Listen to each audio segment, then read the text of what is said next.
into disclosure, wins and woes of returning genetic research results. Really excited to learn from you, Angela. Thanks for joining us.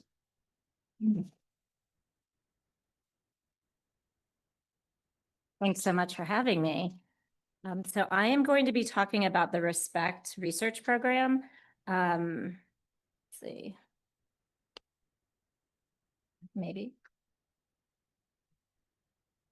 It's just the forward button.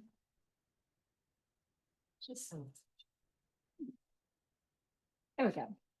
And I'll be talking about 3 different studies that form the program.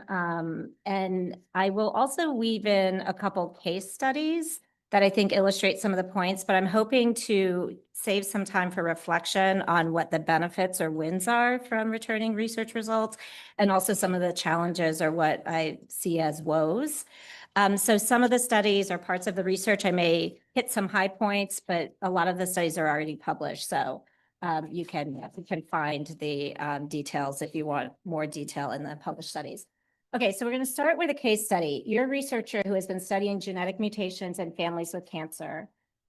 In the lab, you found many samples with mutations in genes that have recently become clinically available, but the patients would have had no way to have this testing because it's only recently been clinically available.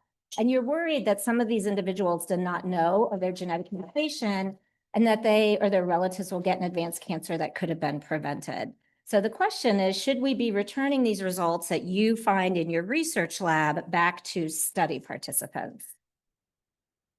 And I just want to highlight that this return of results phenomenon is really a more recent thing. In research, we have historically not returned individual genetic research results, and there's a variety of reasons why. And even when I started, and I'll show this in one of the case studies, it was not routine to be returning things that you find in the lab back to research participants. And there's a number of reasons. One is the concerns about blurring the distinction between research and clinical care. Clinical care is designed to help an individual patient. Research is designed to create generalizable knowledge. There also is the potential for misunderstanding or overinterpretation of clinical significance. So people find things in the lab, they're very enthusiastic about what they found, but things go to clinical care when they have robust repeat findings and a strong evidence base behind them. And so there is this challenge that you might be bringing something based on premature findings or things that are going to be overturned in future studies, or that patients may not fully understand the uncertainty associated with this. Maintaining the right not to know. People sometimes participate in research, and that's not the same as walking into clinic and asking for genetic testing. And then probably one of the largest reasons is the prohibitive costs. So gene discovery research is funded for gene discovery and all of the infrastructure and resources that go into that. There's not, except for maybe recently in genomic demonstration studies, there's not historically been budgets for return of results, which is a whole different endeavor. And I think some of them, this will become clear. But over time, as genetic testing became kind of more routine in clinical care, when BRCA genes were identified and then brought into the clinics, there was this concern about these things that we're finding in the research setting. And so there were new questions about, should we be returning these results back to participants? And some of the reasons would be, well, it's beneficial for them, beneficence, it's something that could really change their healthcare. Reciprocity, they've given of their sample, they've given all of this to the research. Wouldn't we want to give back something to them in return? Autonomy and respect for persons. There are concerns that patients would not want to receive uncertain information or information that could have really significant risks. And a lot have argued, well, why don't we let them make that choice? We can tell them what we're offering and let them make a choice for themselves. The duality of research and clinical care. So, people point out that when people enroll in clinical trials, they're often seeking something better and not thinking of a phase 1 trial as a research study. And I'm just here to help with dose finding. I'm actually hoping to get a benefit. So there's always been this duality. Why do we need to treat genetics differently? And then there were ongoing studies around this time where the discussion was starting to occur where they had asked patients, would you want this type of information? Would you want this type of information? And hypothetical studies that suggested that patients would be very interested in their genetic research results. So I entered this in it was around 2008 when I was a fellow, and my mentor, Fumi Olapati, was an advisor for the Breast Cancer Family Registry. This is a very large NIH-funded cohort. I think the cohort is still together, started back in 1995, and had done some of the really key BRCA studies, understanding risks associated with BRCA mutations. Really impressive group of investigators, and Fumi was an advisor on the grant, and so asked me to go in her stead. And she said, just listen, take some notes, tell me what you learn, and come back and, tell me what happened. So it's super interesting. This was in 2008. They had all of their research was done in research labs. And even when BRCA testing first came out, people were returning from research labs. Before it became clinically available, I mean, results were going from research labs once there was evidence of benefit. And so these research labs kind of became clinical labs or institutional clinical labs. But what was really interesting about this group was at the end of the meeting, someone said, okay, we're going to talk about the elephant in the room. And I was like, oh, wow, what's about to happen? So they had 3 clinical sites and 3 research sites or population-based sites. And apparently every 6 months when the group met, and then I continued with this group for some time, did some research with the Legacies Girls study. So I started to understand the pattern. But every time they would meet, it became this question as to when are you guys going to return those results? So the clinical sites had been returning their BRCA results, not without some challenges, cold calling people who were not really happy or wanting to know BRCA mutations, some that were very grateful. But this was all just happening. And it happened at the clinical sites, but it didn't happen at the population-based sites. And there was always this tension. Well, why not? Well, the population-based sites were all really esteemed epidemiologists and researchers, not a single clinician on their team. They didn't have genetic counselors. Their IRBs weren't even necessarily affiliated with hospitals. So they really had no means to do this. And it wasn't out of a lack of want or feeling pressure, because I think they did feel a little bit of pressure from the clinical sites, but simply that they didn't have the means, the resources, or the mechanisms to do it. And eventually testing became standard. So then what they did was they sent letters out to all the participants and said, oh, by the way, you should go get BRCA testing if you haven't. And everyone thought, oh, well, maybe that'll like kind of fix things, except a lot of these population sites had underserved patients who really didn't have good access to healthcare. So that wasn't necessarily going to solve it either. So this is where I entered this world. And I just bring this up again because it was the bottom reasons that they were really not able to do it. A lot of it was just resources, etc. This is where I entered this world of returning research results and really felt like there was a need for research to inform policies around this question. So for our first study, it's very similar to case study 1. We had several labs, University of Chicago, Columbia, also at Penn, where they were doing testing in BRCA negative families that had really strong family histories. And this is where some of those other genes were identified. So PALB2, CHEK2, ATM. They were identified in the research labs.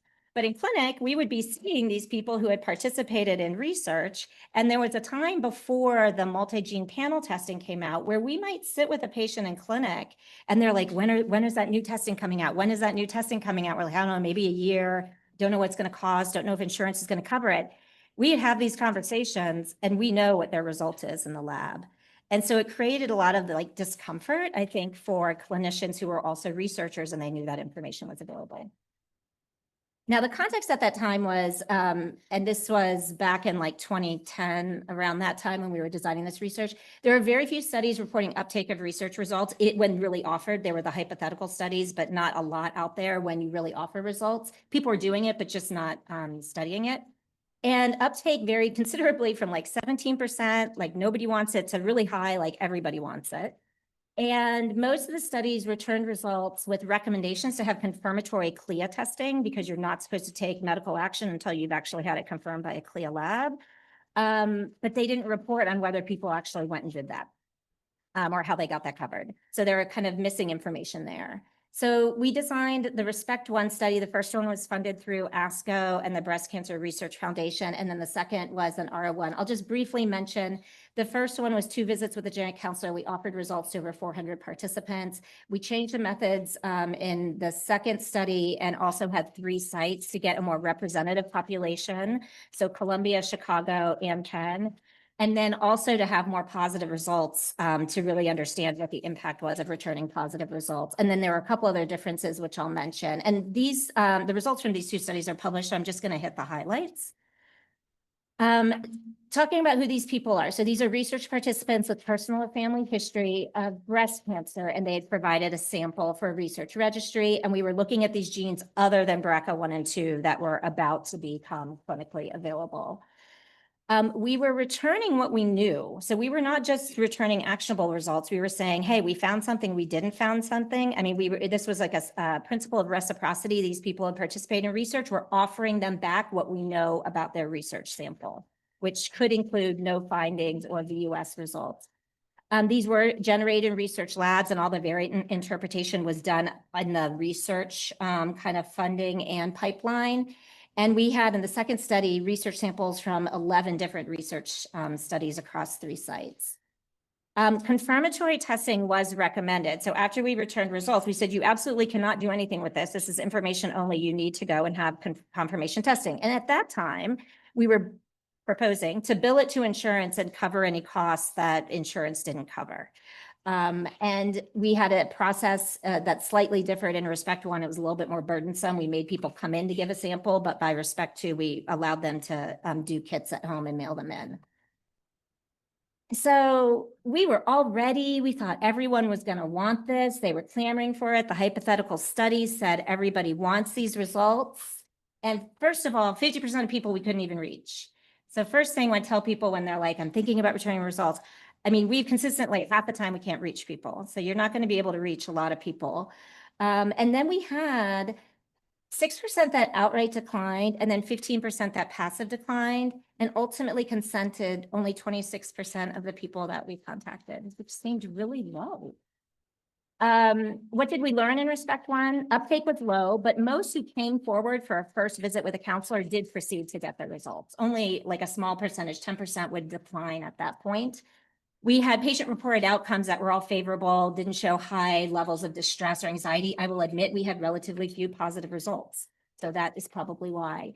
The process was burdensome, and we got feedback from participants that making it easier they were phone visits with a counselor, but then needing to come back in to get your confirmation testing, they felt was too burdensome. And in our qualitative work, they said, we'd be very happy to do a web-based visit, either for the first visit or even for the receipt of results.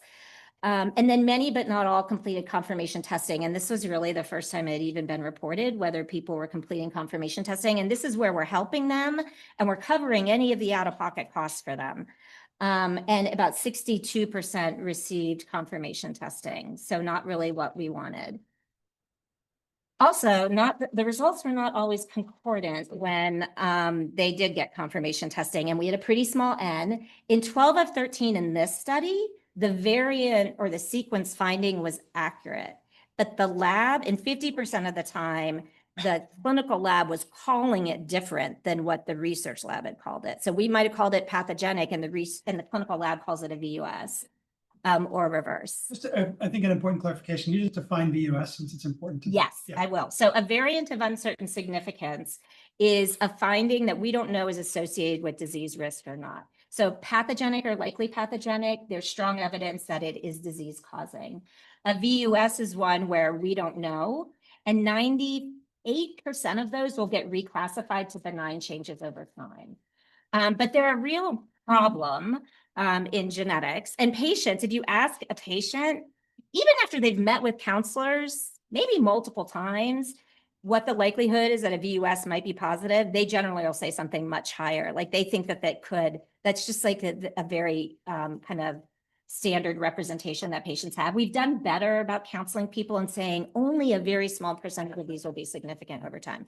The reason it's important here, and the reason we confirmed some of our VUS results, was that once it's done in a clinical lab, they have an obligation to update, somewhat of an obligation to update someone, hopefully the patient or the provider who ordered the testing, but that both of those can be complicated if it has changed to being disease causing or has been downgraded.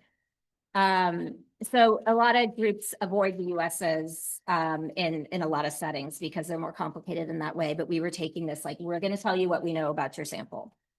Okay, so what we changed some things for respect to.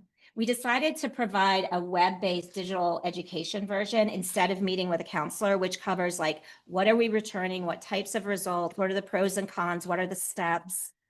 Giving people all this information up front so they can make a choice as to whether they want to receive the results or not. So we changed that to a digital intervention. It was highly informed by patient feedback and usability testing. Takes about 15 minutes to just do the basic content, but could take up to 30, 40 minutes for full content. We had people who came back multiple times and spent like an hour and a half on the content before making a decision. So there's a lot of variability. That was to get it down to a one visit model. So you could do the web thing, say, yes, I want my results, receive them with a counselor, those still. So we make sure that they're getting results with a provider.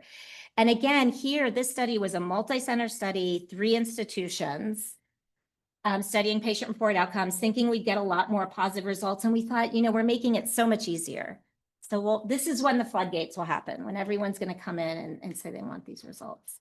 So it's just like, it's still burdensome. We get the result from the lab, people get invited, they get this choice of counselor, web, receive the results, and then again, have to complete confirmation testing. This was like 2015 to 2019 was opening. Okay, so we had over 1,900 people contacted. Again, 53% of people we couldn't even reach.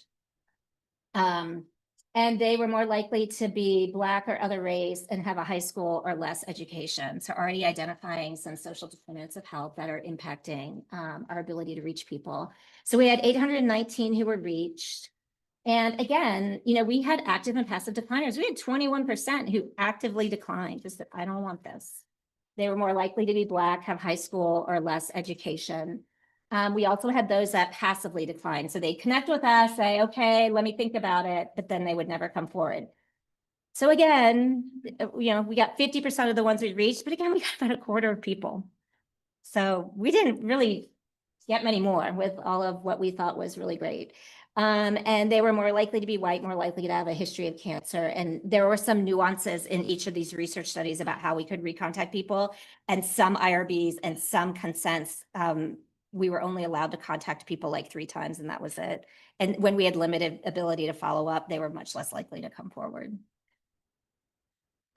People used the web a lot. It was 88%. It was actually much higher than our hypothetical, qualitative data had suggested. So that was a win in some ways. So what we learned in respect to is that many people can't be reached. Again, exact same number. Social determinants of health might contribute. We didn't have enough diversity in respect 1 to really be able to explore those. Uptake was low again, and there are some disparities in who's receiving results. Some patients actively decline. Here's up to 20%. And the PROs didn't differ. So patient-reported outcomes, knowledge, distress, decisional regret between whether they did the 1 visit model or 2 visits with a counselor. It wasn't randomized, but, accounted for the baseline differences and made us feel that, we could use some of these lower touch methods. And that's really important because when you're thinking about cost, right, 2 visits with a counselor is much more costly than 1 visit with a counselor. And if research programs don't have money for this, we have to find ways to make it cost effective. 83%. So our confirmation testing rate was much better in this study. And again, we were billing to insurance, covering what wasn't covered, although there were some differences in institutions. One of the institutions had to cover all the costs. And there were some discordant results again. So about 20%, which is not a happy number with a confirmation testing rate of 83%. And those are like the things that keep me up at night.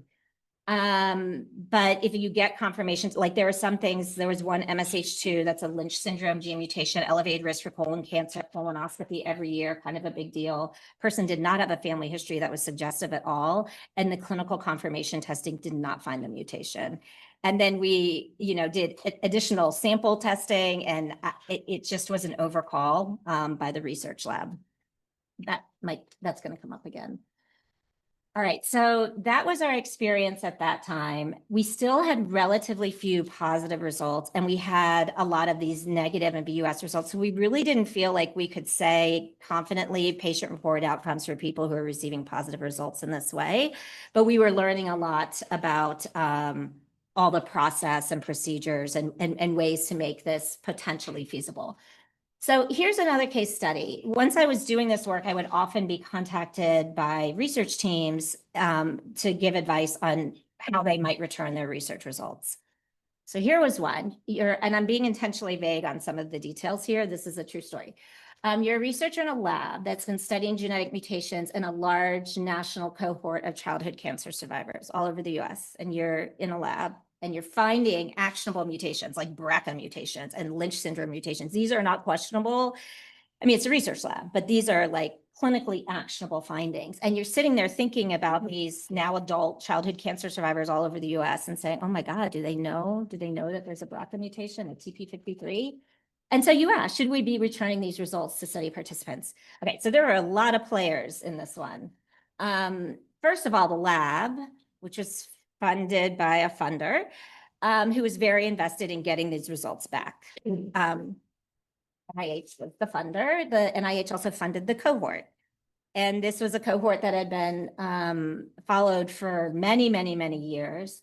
And the executive committee of the investigators for this cohort were like, we got to do this. Like, this is crazy. We've got these results. We absolutely need to do it. So then it became a question like, how are we going to do it? Nobody has any money to do it. So then we said, well, we'll write a grant. So we wrote a grant. But while we were putting the grant in, we thought we would do a pilot study. And so we had to just get some money to cover the bit for the pilot study. And they actually got a supplement to pay for the counselor. And we had a plan to do it. And then the question about confirmation testing came up. And we said, well, we're just going to have to pay for it. But this cohort lives at an institution. So despite the fact that everybody over here was on board with this, they lived at an institution. And I will say there's debate in the legal and policy world about whether you can return results from a non-CLIA research lab. And there are some that say absolutely not. And there are others who say you can return it for information's sake, but they need confirmation testing before they walk in and do anything with it. And to my knowledge, this has not been completely resolved. And I would say doing it, which we've been doing and Penn allows us to do, and we're not the only ones. Columbia and Chicago did it too. There are many institutions that will allow you to do that. It's not like at some point, someone may lay down the gauntlet and define whether this is okay or not. But this institution had a set of lawyers and they were just like, absolutely not. You just can't return them at all. And so these groups were all horribly upset. And it just ended there because they were the ones holding, the cohort lived at that institution, couldn't be done. So no results were returned. So then we were like, all right, well, so let's write another grant. So if we can't return the results that are sitting in the lab, let's at least go back to the cohort and offer everybody genetic testing. And we, at this point, had gotten the infrastructure for the Penn telegenetics program, and so did a randomized trial, which I will come back to, of usual care or remote telehealth services in the home for this cohort to make sure that we at least got them tested, right? The returning the results is not the only way to do this. People who need testing can go get testing. So I'll come back to that. So this was this new focus on actionable results and this really uncomfortable feeling once there was a list of actionable results and there was more consensus in the field that we have at least some obligation to think about returning actionable results. You don't have to do it, but you should think about whether you can do it. So that's where we entered Respect 3, which is we were looking for a renewal project, and the Penn Medicine Biobank was feeling the same angst and said, boy, they had started discussions already about how to return results, and I was looking for a project. So we kind of convened together for Respect 3. So just to point out the slight differences between the first two. So the first two, we returned a range of results, right? Focused on breast cancer in women only, and all results were returned by a GC. In Respect 3, which is true with the Penn Medicine Biobank, we are returning only positive and actionable results. So we really want to know patient-reported outcomes, what that experience is for people with actionable results. It includes a range of conditions, like the ACMG list now, which gets bigger and bigger. These are a list of actionable mutations, their criteria. This part is, I don't think, under much debate. Their criteria are really solid. There are a ton of things that we test for in clinic that are not on the actionable list. So these are the ones that have the best evidence behind them. BRCA, Lynch syndrome, things like that. And then cardiovascular diseases, arrhythmias, sudden death, a whole bunch of cardiovascular conditions are on there, and then a bunch of other medical genetics types things. So it crosses a wide range of disciplines. And we were randomizing people in this study to either receive your results with a counselor or receive them by web. So if you could envision a way that you could do all of this digitally, because people still have to go to the clinic and get confirmation testing. All we're doing is giving them the information to get there and not keeping it hidden like in the prior, scenario where they really couldn't give them back. They just were told they can't. So you can give nothing back, or you can give some information back, and they still have to go get that confirmation testing. So then the clinical system can pick up with the counseling and everything else that needs to happen, right? That would be a way that you could envision this. And it was a non-inferiority study to say doing it by web is non-inferior to meeting with the counselor. Whenever we do these web-based versions, we always offer a person to speak with a counselor. We never take that completely away. So that's respect 3. So just quickly, these are research participants, unselected. They're from all kinds of different places in the Penn Medicine clinics. A lot of them are originally from cardiovascular clinics. They consented to provide a sample for gene discovery type of their research. Some consented over 10 years ago. We have learned some people have not really been back to Penn since they consented to this and gave their sample. So there's a wide variety of engagement here. All the consent said about return of results was, if we find something that might be important to your health, we may return it to you. There's one line in the consent. Not sure if everyone actually read that or knew it. Didn't talk about what we return, how. And there's a lot of arguments, in some ways that might be better because what you can return always changes over time. So maybe getting into what it is makes more sense later. But just to let you know that there was the ability to return, and in many ways an obligation to return because it was in the consent if it would impact their health. Okay, so we were returning actionable findings. There are some in the research lab where, if we look in ClinVar, which is a resource that does variant calling, some labs say it's pathogenic and some say it's not pathogenic. Anywhere where it wasn't clear, we kind of punted those to the side. So we didn't tackle those. We only went with those where there was a consensus. The variant interpretation was redone because we're returning these back to people. And we really wanted to make sure that we were, I don't know what that pipeline looked like for the research paper that they were writing. And so we were saying, we're returning these. So now we want the research team to just be more diligent about it and look at every single one and make sure that they're appropriate for return based on the research sequencing. And then we excluded people who were deceased or had previously received the results. So we went into the EMR and found a good number of people had already received their BRCA mutations. About, I can't remember the exact number. It's in the paper. It's maybe 11 or 15% had received cardiovascular mutations, more in cancer than in cardiovascular. Most had not, but some had. And then confirmatory testing, we recommended in all participants and prior to taking any medical action, and we helped them get follow-up in the appropriate clinic. The process was entirely remote. They did all of this from home. They didn't have to come in at all. And we were no longer billing to insurance because there were new people in the insurance compliance place, and there was not a consensus that it was okay. So we were not allowed to bill to insurance. That was after the grant was submitted and the budget was decided. So then we had to pay for all the confirmation testing. Frankly, that was fine because when we did a pilot study, half the people didn't want to get confirmation testing because they didn't believe that we would really pay them back if they had any out-of-pocket costs. And the amount of mistrust around that was so high that we kind of were we just have to pay for it anyways. So that, that's okay, but it's a huge cost, but is being covered because we feel like it's the right thing. Okay, so there are a couple of pieces that are different. So we get the result from the lab. We are using a process here, letter 1. I will say not everyone is doing this. Letter 1 goes out and says, by the way, the Penn Medicine Biobank is now starting to return results. These are the types of things. You can go to this website and learn more about what type of results we're returning. Or if you want to talk to a counselor or a research staff member, you can. If you don't want results, please contact us and opt out. And we included people who had a result and what we called procedural controls, someone in the biobank that didn't have a result, because that letter is not telling them they have anything. We're just saying, let us know if you don't want this, because in our prior studies, we had seen decliners. Most people don't take this step. We didn't know if it was necessary or not, but we wanted to see. So, and that's that right to refusal is what I'm showing here. That's the purpose of that. And then 4 weeks later, if they have not opted out, we send them letter 2 and we're like, okay, you are one of those people who has a result. You've been randomized to either go to this website and pick it up. You can speak with a counselor at any point. You can say, I want a counselor instead. You can look at it. asked to speak with a counselor, or you have to be scheduled with a counselor to receive your result. And then you have to do confirmatory testing, and then we're going to get you to the right people in clinic and make sure that you know what to do with the result. So it's still a multi-step process, but all this can be done at home. So we decided to do a little pilot to test out our procedures. And this has been published. I only bring up this, it's about 130 people. We had, 59% men. So it's very different than our prior studies, just thinking about what some of the differences are. And 40% were non-white. So we had some diversity to be able to look at some of those social determinants of health and other disparities. And then we had contacted people from a variety of different ways. We tried to lead in the the EMR, and then email, and then mail if we had to. Okay, so 125 contacted. These people all have actionable results. And this is receiving letter 2.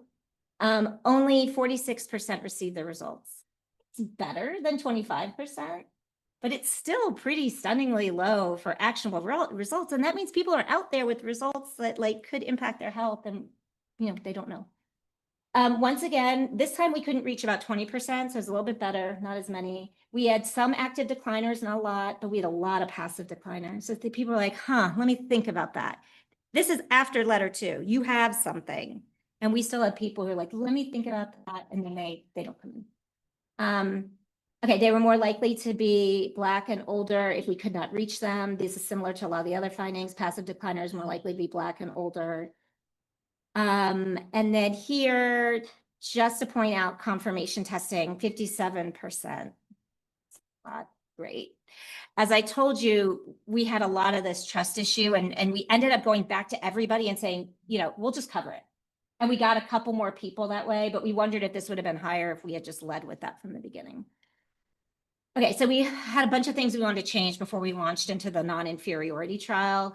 We were sending more invitations by email. We were making some modifications to the digital interventions to be a little bit more representative, and we lowered the health literacy and the readability because we thought a lot of it was pretty scary. We did some more user testing, and some people said this is kind of scary, so we took their feedback to how to tone it down a little bit, thinking that maybe that would help.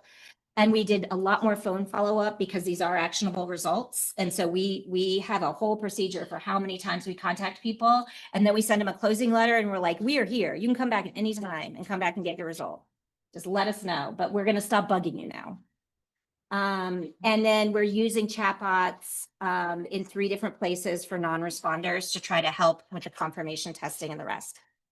I'm about to get to my wins and woes. I'm just going to briefly tell you about an interim analysis. So this is the non-inferiority randomized trial. We had an interim analysis back in the spring, and we were looking at uptake, knowledge, or distress. And if we had lower uptake, lower knowledge, high distress in the web arm, we were going to go to our DEMC and talk about whether the study should continue or not, depending on the degrees of, findings. And we didn't find any significant differences, so the study is ongoing. So we had over 900 people who were contacted and got letter 1. 1% opted out after letter 1. Not that many. But look at this. 10% opted out after letter 2. And that is when we told them they have something. We had cancer and cardiovascular, and as of the interim analysis, we had 107 disclosed with a genetic counselor, 88 by web. That looks a little bit higher in the GCR, but not statistically significant. Our confirmation testing is at 60.5%, which is not great.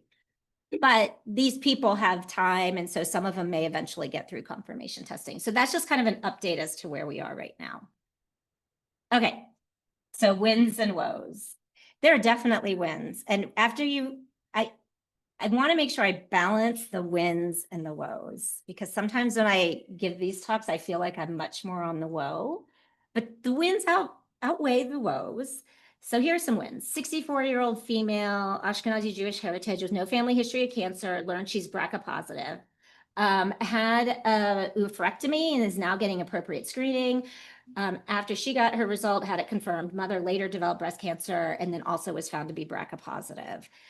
Another one, 42-year-old female with no family history of cancer, learned she's BRCA1 positive. She had oophorectomy and prophylactic mastectomy. She reached out to the biobank team to express gratitude for potentially life-saving information she would not have otherwise known about, and her family.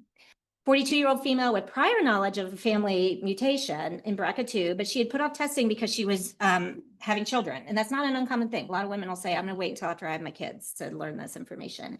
And then she tried to get in, but she couldn't get scheduled and the wait was too long. And she had kids now and she couldn't like get to the appointment. So she never did it. But she wrote back, told us how thankful she was because we came to her and gave it to her. She didn't have to leave her house and got all of this that she'd been trying to get, but just hadn't been able to. 39-year-old male with a remote family history of prostate and breast cancer. He received a BRCA2 result. He'll start prostate cancer screening at 45, but cascade testing happened in his family, including identifying a lot of young women who were then eligible for screening. And that's like a big win in BRCA because you start screening at 25. And otherwise they would go from 25 to 40 with no screening and be at high risk for a breast cancer, which then might be actually more advanced because they weren't getting screening. 73-year-old male with no significant personal or family history of cardiac disease. After a PKP2 mutation was identified, he underwent a cardiac evaluation, was diagnosed with an arrhythmogenic right ventricular cardiomyopathy. He's considering an implantation of an ICD for primary prevention of sudden cardiac death. That was a big, and that is, if he can undergo the procedure, a big win.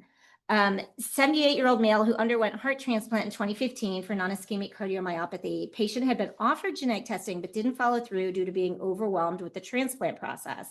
After he underwent clinical confirmation, the patient's family members were tested for the Lamin A variant and they were all negative. So they were able to be dismissed from all this long-term screening. So these are all the cases that we think of as our wins. And what I didn't share from the pilot, and this is data that will have better data, I think, from when we finish Respect 3, based on EMR data, which is has a lot of limitations.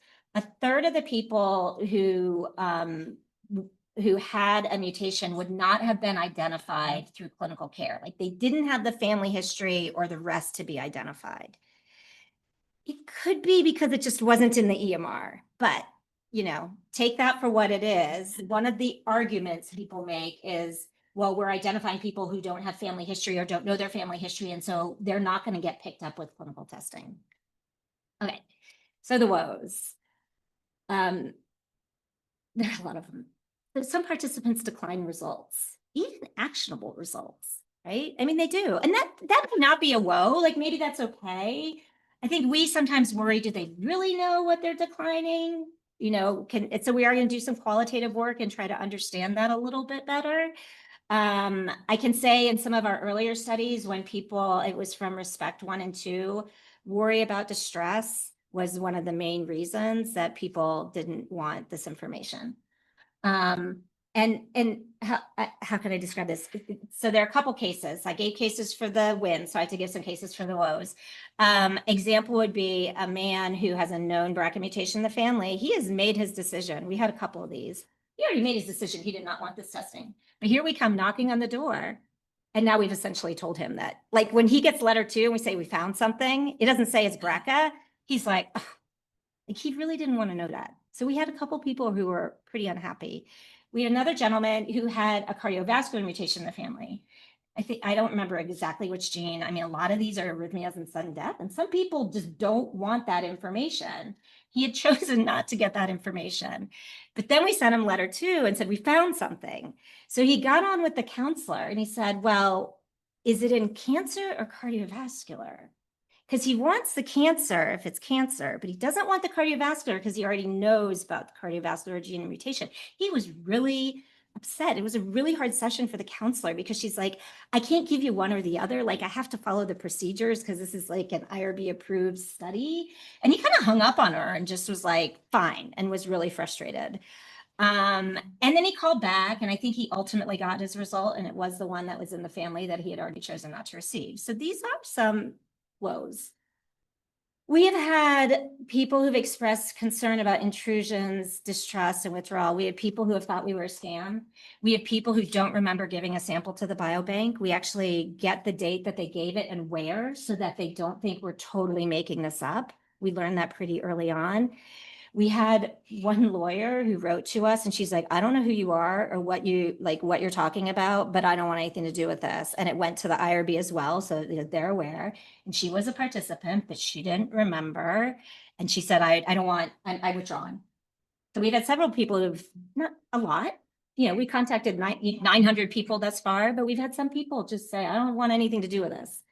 And that feels uncomfortable. And I have to say the research staff, like they're the ones getting the email from the lawyer, like I think that whole office was a mess that day until we talked through it and Med Legal was involved and everyone was involved and everything was fine.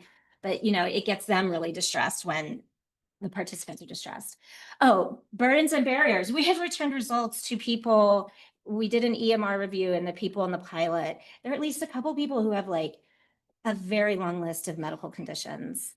And now we've landed this on top of them and they can't even get the stuff they need for their medical, like their risk of death is higher from their other things than this. And they can't even get the care that they should get because of all the other problems that they have in accessing healthcare.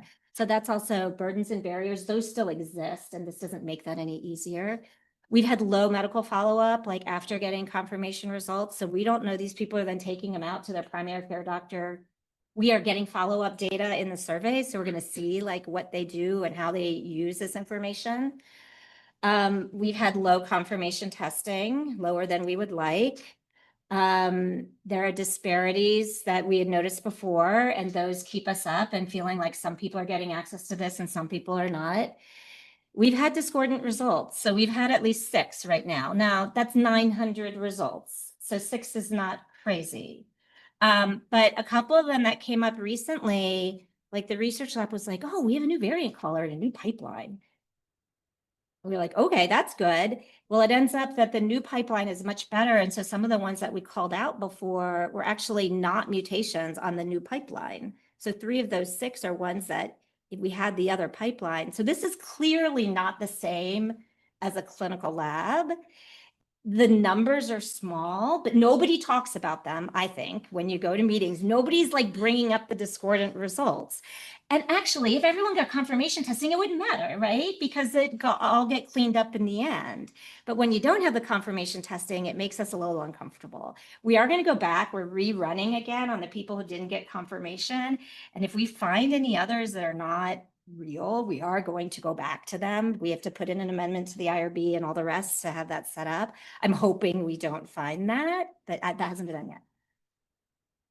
We are not returning to deceased people, but their family members could definitely benefit. Like those are a bunch of wins that are not happening. We're thinking about that in a renewal, how to do that. We haven't even started the discussion with the IRB if we can do that, but that's something we'd like to think about.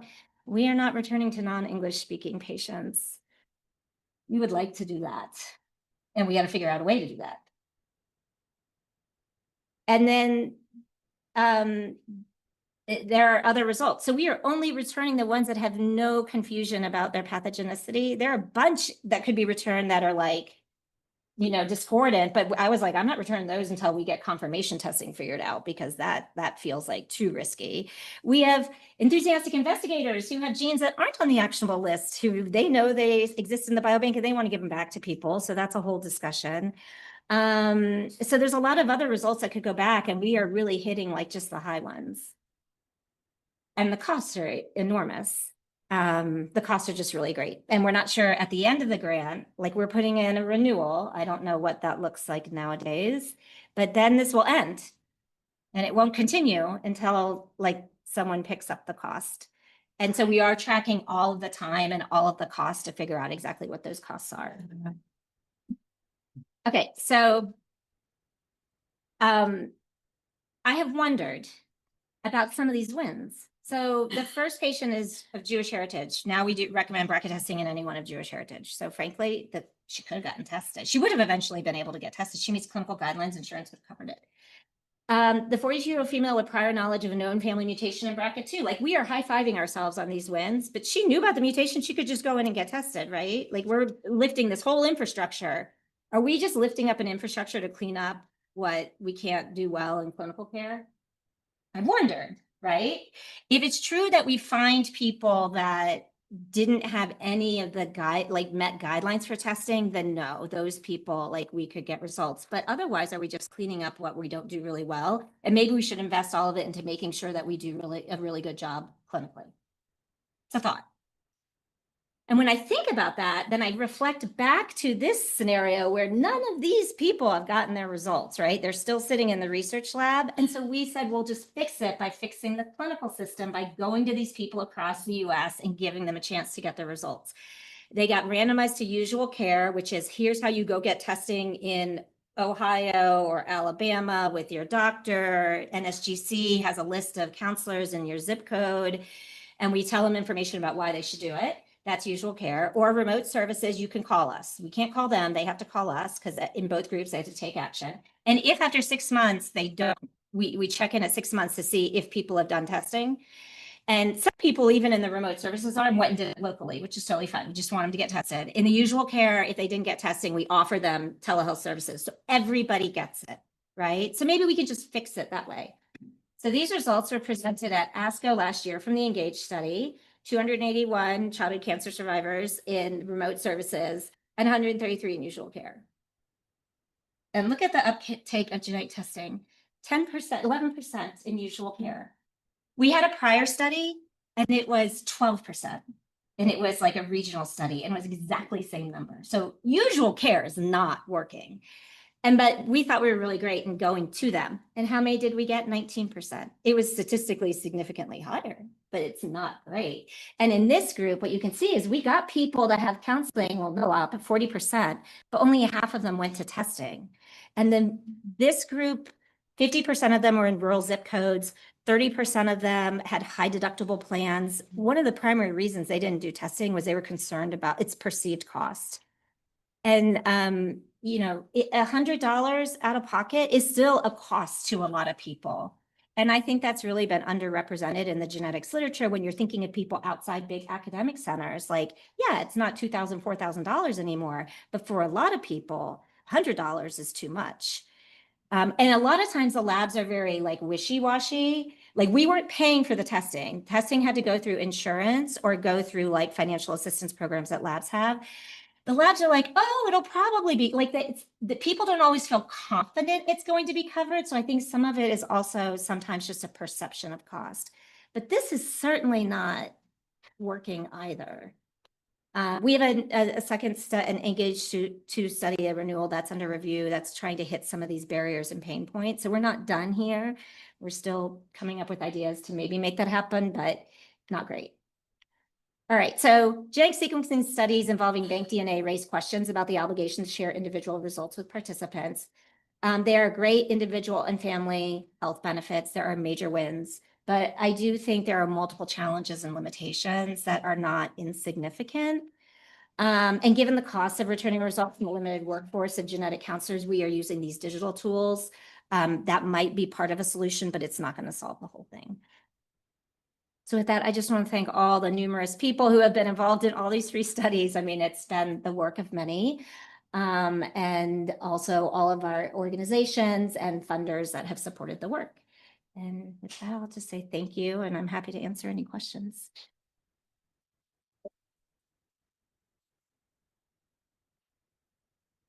Awesome, provocative talk. Let's alternate to the room and online if that person online. Andy. Thanks.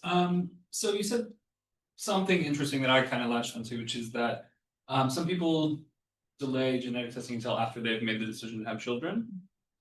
And so I was wondering, you seem to have some limited survey data about the reason for people's reluctance to pursue follow-up testing, confirmatory testing. How much of that are you aware is coming from concerns for themselves and like the potential of adverse health consequences or costs versus the fact that it's going to have consequences for people genetically related to them? And that means that a larger scale of cost, not just the $100 or whatever, but confirmatory testing for all of their family.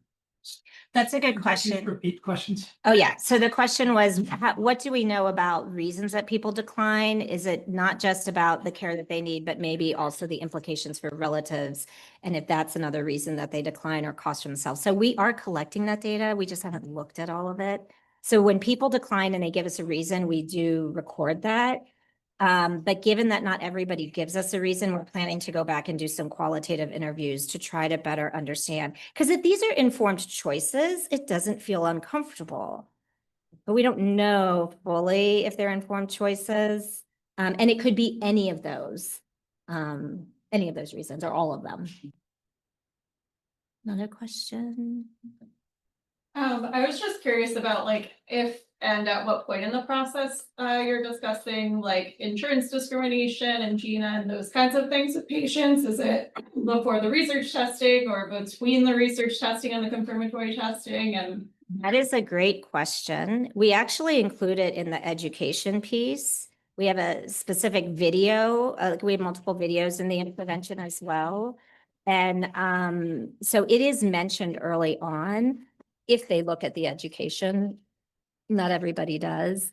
It is one of the things that and I'm kind of blurring some of our other ongoing studies in web, but the more we do this and the more we get to populations outside of Penn, which is where we do most of our work now, this is one of the only ones that's a lot of our work, that is coming up a lot more and people have a lot of concerns. And that it may be a reason that some people are declining, particularly in Engage. We didn't hear it in the qualitative data, but yeah, there might have been a couple, but it's a good question and it comes up.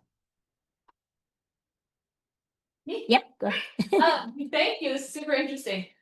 When you are describing actionability to participants, how do you explain like the range of what actionable means? Like, I presume that's in the education section. Are you saying like, this might mean more screening, this might mean you take a medication? Like, how do you explain? That's a what good question. actionability is? So we use actionable when, Repeat it. oh yeah, sorry. The question was, how do we explain actionability to participants? And that's a term that we use like when presenting data, but we don't really use that term when we're talking with participants. And the website does go into all of these details. So we say that it's something that could impact your health, first of all. So this is not, it would change your healthcare if you had this mutation. There would be specific things that you could do to reduce your risk for the condition that we've identified, and we're going to help you get to that. And then we have like, it's really amazing to do user testing, get feedback from participants. They really have us simplify things immensely, which is super helpful. We have a list of conditions, and then we have comments like you could have enhanced screening, for example, more mammograms and breast MRIs. In some cases, people might need to consider things like heart devices that might require a surgery, but they were like, oh my God, this is so scary. So we had to really work on the language for that. I feel like that's been a lot better in the last version of Respect because we got a lot more feedback from people, but it is, does that answer your question? Yeah, it's very patient-centered, and we kind of give information, but then we don't give them all the information. We're trying to not, the way the site is designed, it's to prevent information overload. So those who want more can, like, we give more examples, but we kind of give big statements so that they have a sense of what it is. But we're pretty honest about it, which might be part of the reason that we have so many people not racing in for it, right? Like I always say, this is different than clinic. People walk into clinic and want testing. And actually, I have people in clinic that don't want testing, and I keep asking them about it. And I had to write a note to myself, says, don't ask them anymore because you've asked them like every year for 5 years. And so, it's very different in the setting. This is like, we are coming after you. And we're still asking if you want it, but I mean, someone could have not gotten letter 1 or ignored it and didn't opt out. Now they're getting letter 2 and we're telling them they have something. And it's not always well received. My point is, when you did the biobank, what would the outcomes have been if, number one, you said you need to contact us if you want it in the first letter, instead of the passive not doing it? Because your own data showed that the people were older, had less medical literacy, so all of those things just mean that I look at papers less when they come into my house, or I'm notified about something. And then the next notification I'm getting is saying I have something. Yeah. And you're telling someone who could be 73 or 78 years old, to what end? Right? Like, are we Right. all trying to live till 95 now or 100? Or like, what would be the real reason of giving me that information? Yes, and interestingly, to your point, one of the patients who didn't have confirmation testing took the result to her doctor, and the doctor said, don't get confirmation testing. But when we looked at the note, we're like, yes, I mean, she's older, she's got a lot of things going on. Like maybe that's not an unreasonable decision. We thought about that, whether it should be an opt-in or an opt-out. And I think because these are actionable results and there is a sense of obligation, the original consent said we would contact you if we found something that could change your healthcare. There was felt to be an obligation. And so that's why we went with the opt-out. If we did the opt-in, we would have had much fewer people come forward. And then so there was a meeting when we started this where all the like legal teams were there and the dean and everyone before the IRB before we started this. And I will never forget the moment when the head lawyer was like, oh my God. And we're all kind of looking at him. He's like, it's like damned if you do and damned if you don't. Because it is kind of a no-win situation. If you don't give the results back, you're at risk. Like they talk through all this. If we don't get the results back, someone's gonna like have something found and then they're gonna like say, well, I was in that biobank and underline that statement. How did you not find this in me? Or if you give them back, there are gonna be some people who don't want it. And so it is this like fine line between the opt-in and the opt-out. Biobank just have a statement there that says, I never want to be contacted about genetic results, and people initial it or don't initial it. There's been, that's a good question, whether you could just upfront have people make a decision about receiving results. One of the challenges with that, and I don't know the right answer, I'm very interested in what others think, is that things change so much and people's choices can change. And they might have a different choice based on what you're offering them. So I think it's really hard for people to think 10 years ahead, I would or would not want something that would impact my health without having more specificity. So that's why we went with this like letter one approach where we're like, these are the results we're returning right now. And if we say want to embark on other genes, like we could give a new one that said, okay, now these are the types of results we're embarking on. And this is like that original pro, like people can make choices for themselves, what they want or what they don't want. So that's one of the arguments against like the blanket decision up front, is that decisions can change over time. And then the types of things, it's hard to anticipate what you would be offering in the future. Yeah, but every time you sign something, you can't anticipate what's going to happen. True. Folks, we're out of time. It's 1 o'clock. Please join me in thanking Dr. Bradbury.